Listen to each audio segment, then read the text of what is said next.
Alright, what's up everybody? It's Uncle P. And it's been a minute. It's been a minute. Uncle P has been on vacation, y'all. Been on vacation. And for a very long time. Let me tell you, long vacations are not the move, right? You be gone so long that you actually forget what to do when you get back to work. Like I had to relearn stuff. I had to remember. I couldn't log on to my computer. Oh, but anyway, I went down to Disney World, and let me tell you, Disney World is the biggest waste of time, money, and energy. Time, money. Why I can't talk? See, I can't even talk. I've been gone so long. Time, money, and energy. The biggest waste ever. And the funny thing is, we were at Magic Kingdom, and my daughter was not leaving Magic Kingdom to save her little life. We stayed just in Magic Kingdom. And that song, oh, I just can't wait to be king. Oh, it just stuck into my head. It's stuck into my head. I can't get it out. But it's a waste of money. You walk around, and we got like the speed passes. We paid extra to get the speed passes. So you walk around forever, and you stand in this line, and then finally the ride comes, and of course, it's the Magic Kingdom, right? So you know the rides ain't something I get into anyway. Oh. So anyway, near Disney World, there's this thing called Celebration Town. And we drove up to Celebration Town, and there was a crocodile or alligator, one of them little things, and a fountain that I let my kids play in. You know, that's the only thing that they remember. Ooh, man, oh man, oh man. But here I am, back in Little Rock, Arkansas. And I am back on the grind. Big shout outs to the Strength in Numbers Motorcycle Club. They threw me a party, the motorcycle meet while I was home. Everybody welcomed me back. It was great. Big ups to my family. Great brothers. It was good being around people. So I'm telling you, I miss my life in Washington D.C. Some of y'all from this little Rock area, y'all can have it, but maybe this is for you guys, but it's just not for me. Anyway, let me jump right on in. Okay, hey, the app thing, I think Spencer designed an app. Much love to Spencer. Spencer been hooking me up since I got here. I'm not sure how it works, but I got a lot of questions, so here we go.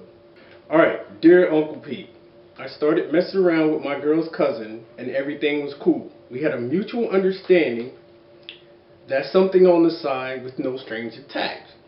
But now old girl caught feelings and is threatening to expose our dirty little secret to her cousin. What do I do? First of all, you stupid. It's over, dude. It's over. You gonna get caught. You stupid, man. You banging your girlfriend's cousin. You stupid. Alright, so you might as well come clean before it comes all crashing down upon you. Now, if you a real dude like me, I'm gonna keep hitting it. With the understanding that the bottom is getting ready to drop out of your little life pretty soon. See, here's the thing. Stupid people often die not because they're in the wrong place at the wrong time, but because they're stupid. What you think was gonna happen, dog? What did you? Come on, man. Come on, you do. Come on. You think about that booty. You stupid. Dear Uncle Pete, my girlfriend and I have been dating for a year, and she thinks it's okay to cuddle with close friends, most of whom happen to be males. Last night I came to find her falling asleep on the lap of a guy who never makes conversation with me. Besides wondering whether I'm dating a cock tease, I keep getting the feeling that her affection for him is keeping us from getting deeper into a relationship. What should I do?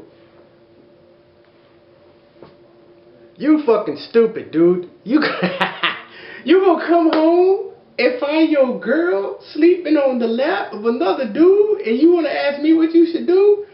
Dog, you must be a really nice guy, crazy, a punk, or just plain stupid. I wish are you serious, dude? Are you serious? So dog, let me tell you. First of all, if you are that needy, that you need a woman that bad, my roommate has a female dog that you can keep on weekends. Okay? I think that'll help you out. But what should you do? You should leave, man. What is what kind of woman thinks that it's cool to cuddle with another man and then you gonna go home to your house where you pay rent and electricity and find your lady in the lap of another dude that can't even give you light? What's up? No, dog. The police would have been called. Some stuff with it. Oh no. As far as what you should do, I think you should slap yourself silly till you come to your senses. That's crazy. Dear Uncle Pete, what's up? What's up? I know that you ride motorcycles, and I want to get a motorcycle, and I'm not sure which one to get. My friends keep telling me to get a Hayabusa, but I think I want something else. What do you think? By the way, this will be my first motorcycle. Alright, this is what I think you should do. I think you are an idiot if you go out and buy a Hayabusa and you have never ridden a motorcycle before. And a lot of people do what you do. A Hayabusa and the ZX14 are monster bikes, right? You really have to go get a bike that you can learn, get comfortable on, learn how to ride before you start getting on something that is a motorcycle is fun. It's an amazing sport, right? But it's a sport that you must respect. And the moment you disrespect a motorcycle, you are going to die. I'm telling you. Now everybody tells you somebody could run out and hit you, and that's true. But what they don't tell you is that something like 6% of all motorcycle accidents happen because someone ran into the pathway of a motorcycle. At 6%. What are the causes of all those other accidents? And all of those other accidents happen because driving beyond your ability level, driving with improper gear on, too fast, taking a curve too wide. So what that tells you is the main reasons why motorcycle accidents happen are not because of other people. Now, other people do cause motorcycle accidents, right? And everybody has a story, and everybody knows, just like everybody knows, everybody has a cousin that fought a Navy SEAL, beat up a Marine. Everybody knows somebody that died from a motorcycle accident because someone hit them. The reality is, those are the small percentages of the reason why people wreck on a motorcycle. The number one reason is because really driving beyond your ability level. Look, go out and get you a 250, go out and get you a 500, nothing higher than that. Learn how to ride the motorcycle. Then you can go get you a 600R. Then you can go get you a 900 or 1000. People gonna laugh at you, but forget them. The one thing that I learned when I first started to ride a motorcycle is ride your ride. Nobody's gonna be on that bike with you. Who gives a shit if they don't like your bike? Get a small bike, dude. Get something where the top speed is like 100 miles an hour. Learn how to ride it, and then upgrade to something else. You see the bike that I got? I ride a 500R. Not because I'm new, but you know, back in the 90s, the early 90s, I used to ride religiously, right? Religiously. And I got off the bike for about 10 years. When I decided to get back on the bike, I'm not stupid. I realized that I have not been on this motorcycle for longer than some of y'all been born. So I went out and got me a 500R. It's quick. It's somewhere between a cruiser and a sports bike. It's nimble. Top speed's 140. Nobody's leaving me, and I can get back in, get comfortable, learn how to ride safely so I go home at the end of the day. So my advice to you is go out and find Kawasaki 400 or the Suzuki 500 GXR. Buy that. Ride it around for a good 2 years, and then upgrade to something that you can handle. Good luck, man. Good riding, good safe, and write me back and tell me what type of motorcycle you got. Hey Uncle P, this is an update in your response to question 13. I asked you what to do about getting back with my ex-husband. I asked you back in July of last year. We tried it out and it didn't work. I realized that I have outgrown him. And some of the things I was just unwilling to compromise, such as stability and maturity, which were lacking in him. I still respect him as a friend, and I will always love him, but a relationship between us won't work. I have a question now. I'm currently dating a man who's in the Navy. He's 35, no kids or much baggage. He's from Nigeria and just got his U.S. citizenship last year. He's a wonderful man, and he embodies all the qualities that I respect and need in a partner. He says everything that I need to hear without making me feel like he's just saying it because I want to hear it. I know how you are. So I would start off by saying his parents have been together for over 20 years. Outstanding, outstanding. And he has a wonderful relationship with both of them. Great. I have never dated anyone in the military, and to be honest, I never saw myself as a military wife. What advice do you have for a woman potentially marrying someone in the military? Is this something I should be concerned about? Alright, the question is, yes, you should be concerned about it. It takes a special type of woman to be married to somebody in uniform. Really, it takes a special type of woman. It takes a strong woman. It takes an understanding woman. It takes a caring woman. It takes more than the average bear. Similar to a woman being married to a police officer. Similar to a woman being married to someone who's in the fire department. These high stress, high danger jobs.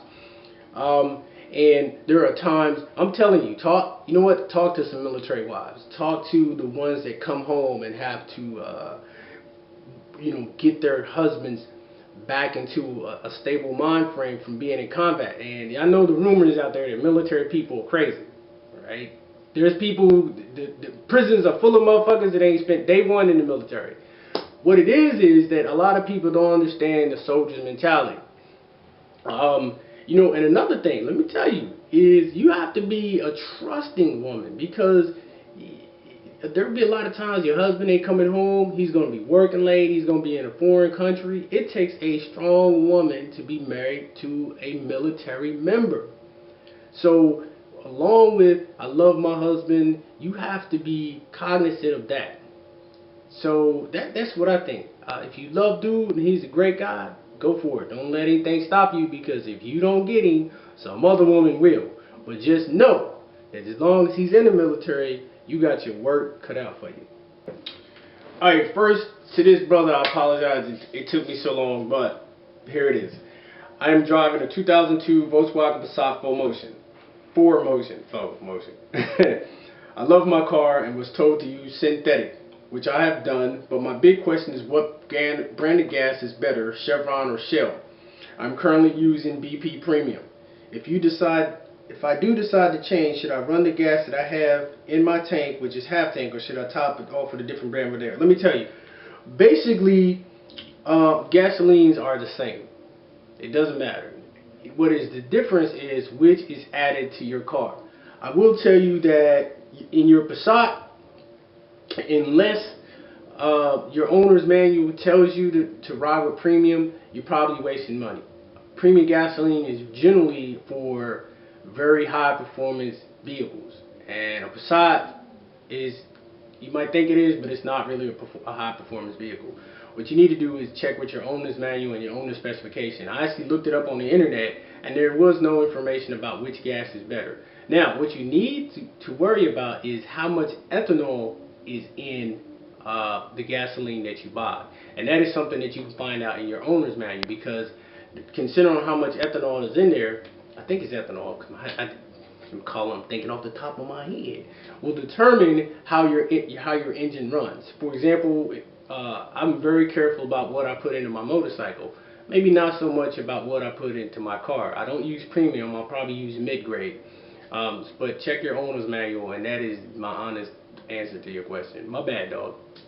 Hello, Uncle P. I would like a man's perspective for my situation, so here it is. I have a wonderful boyfriend of a year, and he treats me like a queen.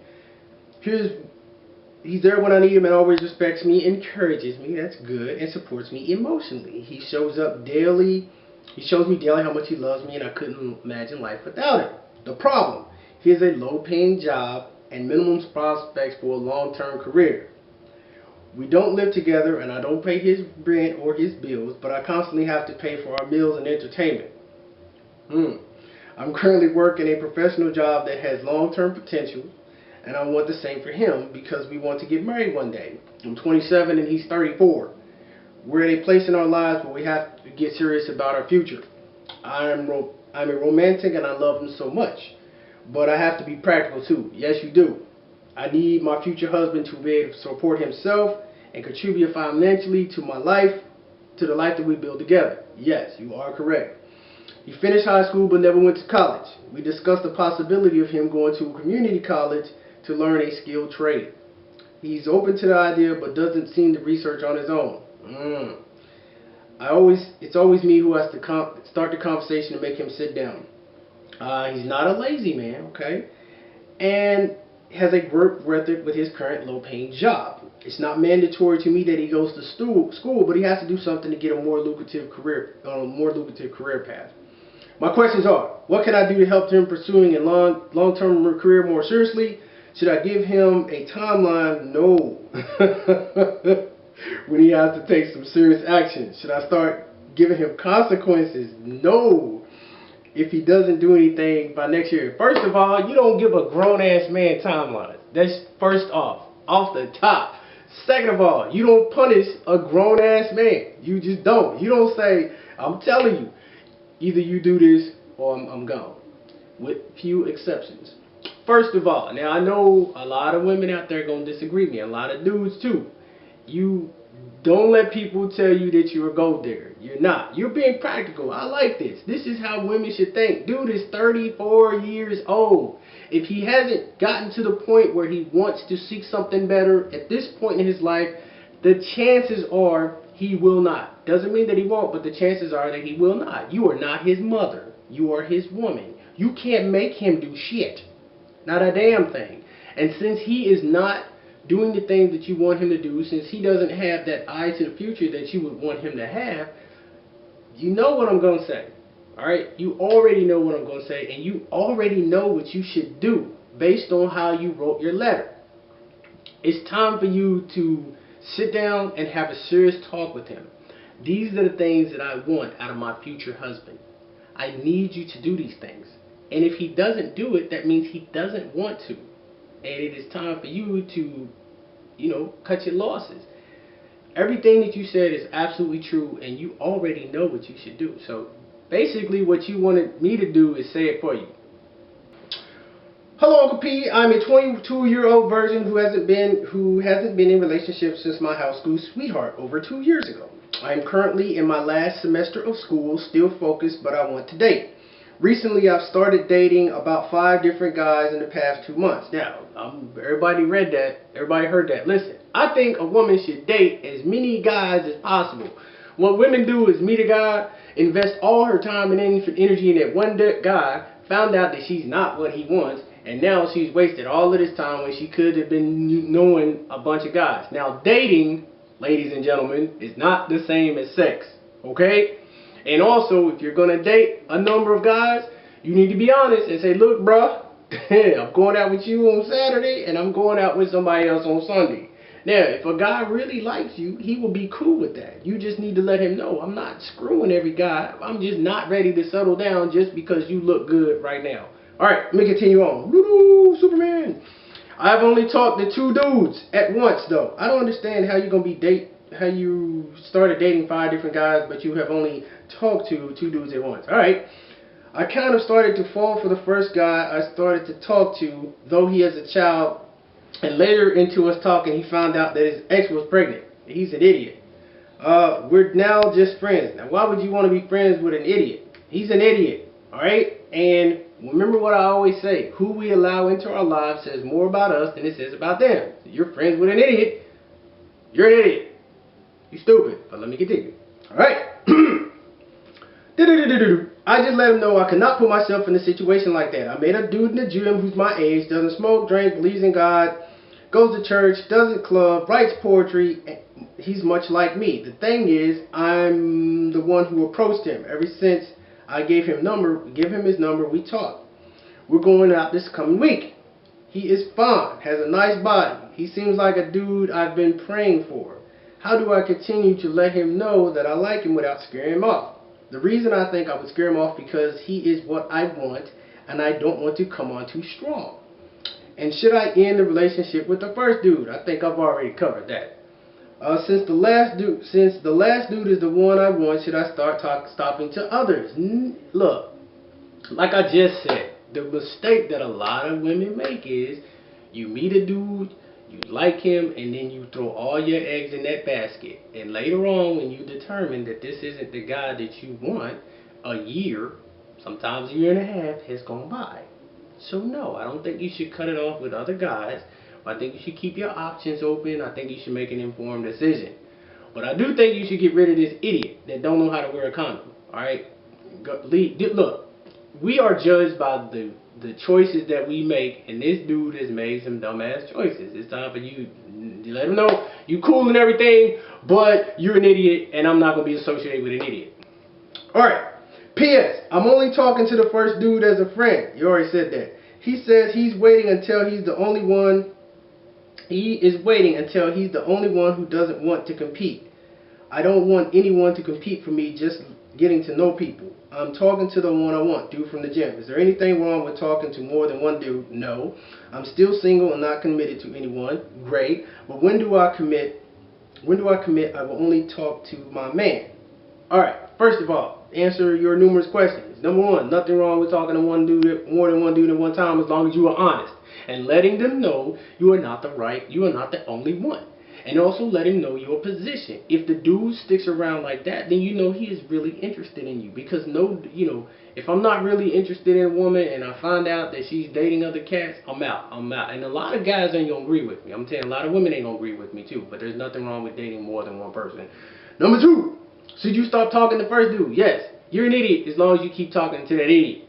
Alright? Dude got a baby and he just had another baby. He's a fool that makes stupid choices. Alright? Number two, when do you commit? Only you will know when you commit. After you find out if, Buff Nasty at the gym, Christian loving weightlifter is the right person for you. Only you will know that. So, hey, what's up, y'all? I know you noticed I have changed clothes. The reason being is because the file in the video I was making was corrupted, so I had to finish it off. I couldn't just leave. But let me leave you with this last and final Ask Uncle P for this episode. Okay, here we go. Alright, dear Uncle P, thank you so much. And actually, this is an Uncle P from someone that I know specifically in person. I shot this person this weekend. Thank you so much for informing me about the shoot this weekend. This was something new for me because, as I stated in my previous email, I had put on some weight in the past few months. I was a little uncomfortable because this is the first shoot in which I was just wearing swimwear since I gained the weight. Now, as it says, she was modeling for clothing stores and for different designers, and she likes both worlds, but she had a lot more work when she was smaller. So for the next couple of weeks, she said she's going to take a break for shooting, and the next couple of weeks, she will be working on losing the weight so that she does a better job in front of the camera. Here's my advice to her. Alright, this is advice for anybody. It doesn't matter how big you are. It doesn't matter how small you are. Two things matter the most. Number one, how you see yourself, if you're comfortable with yourself. And number two, confidence. Confidence will take you places that you can't even imagine. Supermodels, right? Supermodels are not the most beautiful women. That's a misconception. They're not. They are the women who have a lot of confidence. Alright? Confidence. Yes, losing weight is good for you. Alright, you guys know that I struggle with weight all the time, but I work hard at it because it's something that I want. It's going to make me feel good about myself.